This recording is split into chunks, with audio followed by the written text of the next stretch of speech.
Hi guys.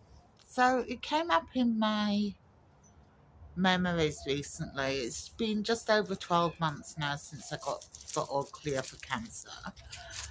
Um, my dog's come to sit with me. Let me just show you. Here we go, Vincent. So, um, one of the things I found is while cancer was going on, but it was so busy, it was so frantic. You hit this wall after cancer of nothingness, and you really don't know where to go with your life, or you're not motivated because even though you're cured, you've still got burns, you've got mental fatigue, you've got physical fatigue, you've got all these issues. One of my big ones is my skin is now super sensitive. I was one of these people that could spend 6 hours in the sun and walk in exactly the same colour I went out. Now, 6 minutes in the sun and I'm starting to blister, which is really unusual for me. That's not my skin type. So, to address a big issue as to what happened with my hair, one of the things that I have found happened a lot with me after going through the cancer journey. Before I had cancer, I had a lot of allergies, a lot of allergies. But what I'm not allergic to is shorter than what I am allergic to. My tolerance for medications just went down the toilet after I'd had all the treatments. So a few weeks ago, I had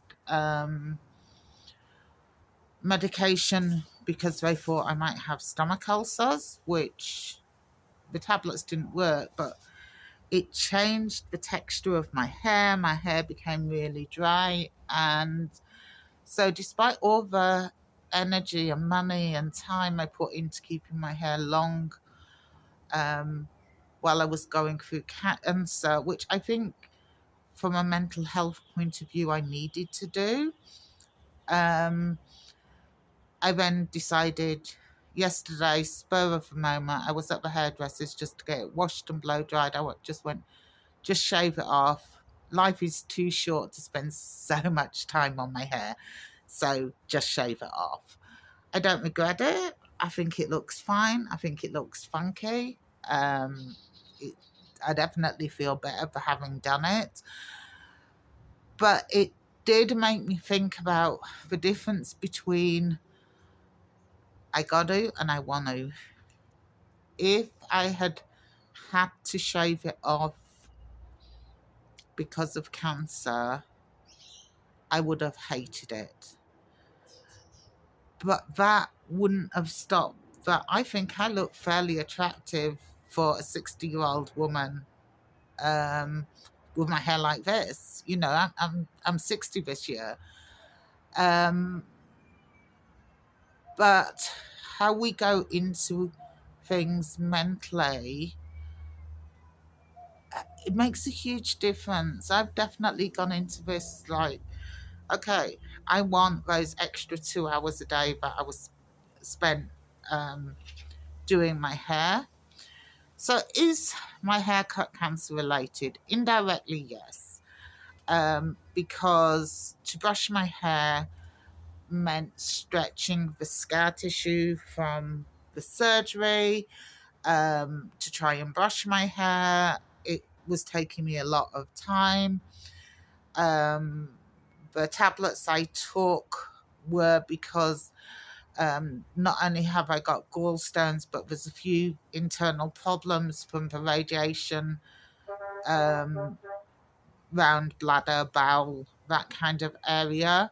So that medication, though it wasn't directly cancer medication and it wasn't to prevent cancer, did affect my hair. I could have pushed through it, waited till it was out of my system, but this way was just easier for me, and I actually like it. Um, the other thing, um, there's a lot of after effects of cancer that I feel nobody talks about, and it's almost like you hit this depression. I went for a meal in January with family, and it is the first time I've had such severe survivor's guilt. Just about everybody except for one couple had lost someone to cancer since I last saw them. Um, and so I wouldn't let that I had cancer even be mentioned at the gathering. So it was never brought up, it was never told, because I was giving condolences to people for losing loved ones with a cancer that on paper they should have survived and they shouldn't. And that's quite hard to to deal with, that you've survived something and they should have, but they didn't. Um, Nobody tells you how to cope with that. Nobody tells you about this wall that you hit afterwards when you've gone from having to be 30 places at once. You've got doctors, nurses ringing, you've got hospital appointments. I was very, very fortunate. A friend of mine had been through similar, different cancer a few years previously, so she'd given me quite a bit of insight into the after cancer care, because you ring the bell and it's like, you better, off you go, you don't exist anymore, which in my case wasn't quite true, because then I still had to have another surgery after. I didn't have cancer then, but got rid of the cancer, but then we still had to get rid of those organs as well. They had to remove my ovaries and a massive cyst. But just remember, if you do have cancer and you have to shave your head, make it funky. You know, it's in a week's time, I'm going to have to go back and get this reshaved because it's going to be too long. It doesn't take long for your hair to grow back, though I got to admit it is a little bit different after with the cancer treatment. My hair is a lot more slow growing than it was beforehand. But got to want to two different mindsets. But remember, you can look sexy with no hair. You can look sexy with shaved hair. It's your attitude that makes sexy, not your haircut. Okay, guys. So I hope everybody is doing well. I know some people are also going through cancer. And my thoughts are with you, and hope you come out the other side so that you can bitch about the stuff that they don't tell you, because it's kind of a good bitch to have, you're struggling with this and that because you're better.